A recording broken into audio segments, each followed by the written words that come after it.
The year is 46 BCE.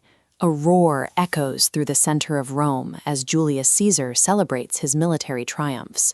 Citizens crowd onto rooftops and climb statues to get a look at the prisoners being paraded toward execution. An Egyptian royal in chains is a rare, humiliating spectacle. But this woman trembling before the mob is not Cleopatra. It is her younger sister, Arsinoe. Cleopatra sheds no tears for her. In fact, Cleopatra is the one who put her there. 5 years earlier, Cleopatra had inherited a broken country. For 3 centuries, the Ptolemaic dynasty ruled the highly fertile lands along the Nile, marrying their own siblings to keep power absolute. But by 51 BCE, weak harvests had battered the economy, and the royals were borrowing up to half of Egypt's annual revenue from Roman creditors just to afford the bribes that kept them on the throne. In the Ptolemaic system, shared power frequently invited Roman arbitration, a polite term for annexation. Cleopatra understood that any living sibling was a potential tool for Rome to use against her. To keep Egypt sovereign, she realized she had to hold absolute, uncontested control over the throne. This is a coin minted early in her reign. Ptolemaic tradition required all official imagery to feature the king and queen as a unified pair. By minting this with her image alone, Cleopatra signaled to the Alexandrian court that her 10-year-old brother's authority was irrelevant.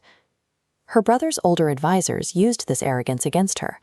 When Rome demanded ships and grain, Cleopatra complied, knowing Egypt couldn't defy its creditors. The advisors harnessed the resulting public outrage over these Roman concessions to incite a coup. Guards forced Cleopatra out of Alexandria, and her name was chiseled off the official records. She retreated into the desert, but she did not surrender. She immediately used her remaining wealth to recruit a mercenary army, quietly drafting a list of every rival who stood between her and the throne. While she prepared to march on her brother, news reached her camp. Julius Caesar had arrived in Alexandria with his legions to collect an outstanding debt. Cleopatra calculated that if she reached him before her brother did, she could use the Roman military to reclaim her city. The city was locked down, so she abandoned her troops, sailed across the harbor under the cover of night, and had her loyal servants carry her past her brother's heavily armed guards, smuggled inside a heavy linen sack. By sunrise, the risk paid off. She secured Caesar's backing. The resulting war dragged on for months, but ended with Roman reinforcements breaking the siege. Her brother drowned trying to flee across the Nile, and her sister Arsinoe was captured to be paraded in Rome.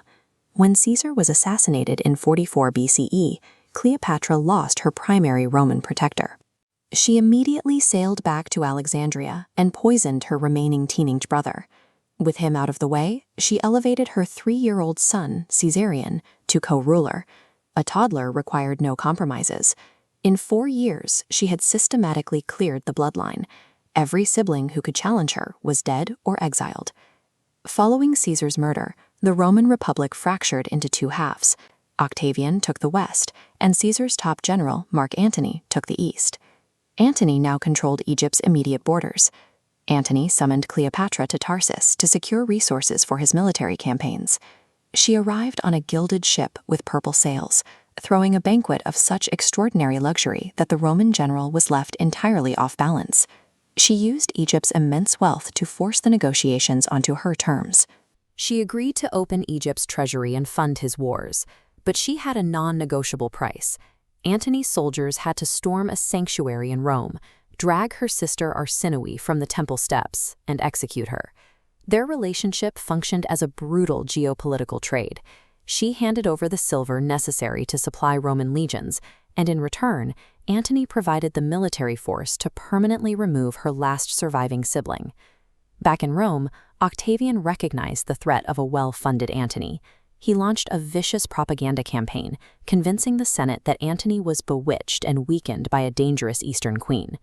To avoid looking like he was starting another civil war, Octavian declared war on Cleopatra directly. This tactical map of the Gulf of Actium illustrates the scale of the failure that followed. Antony and Cleopatra gathered an armada of 230 massive warships, but they allowed Octavian's forces to trap them inside the Gulf. Blockade lines choked off their supplies, and malaria swept through their land camps, killing soldiers before the battle even started. On September 2nd, the fleets finally clashed. As the winds shifted, Cleopatra executed a calculated retreat.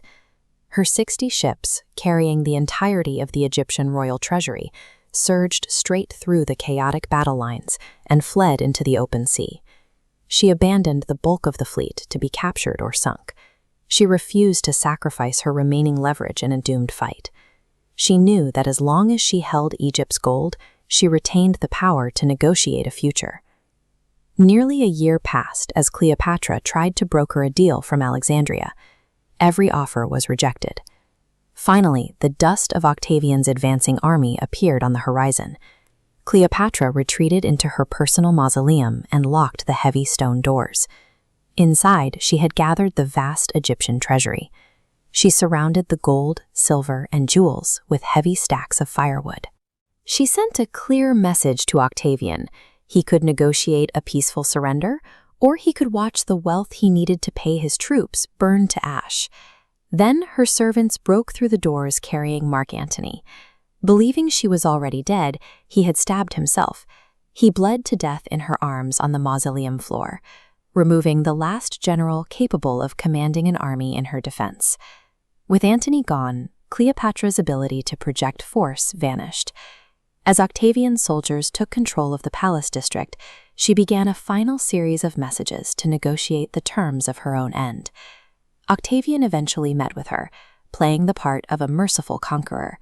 He assured her she would be spared. But Cleopatra had spent 30 years reading the true intentions of Roman politicians. She knew exactly what awaited her: iron shackles, the jeering mob at the Forum, and the exact same public humiliation she had arranged for her sister 16 years prior. Quiet, deliberate stated, "I will not be paraded in triumph." On August 10th, 30 BCE, before Octavian's guards could intervene, she took her own life alongside 2 loyal handmaidens. Post-war Roman propaganda prioritized her physical charm over her intellect. This narrative contrasts with the surviving evidence of a stateswoman who governed the Mediterranean's breadbasket, spoke nearly a dozen languages, and financed a Roman civil war from her own treasury. She chose the timing of her death to deny Octavian a final triumph in the streets of Rome. She stands as the last pharaoh of Egypt because she remained a strategist until the moment the doors of her mausoleum were finally breached.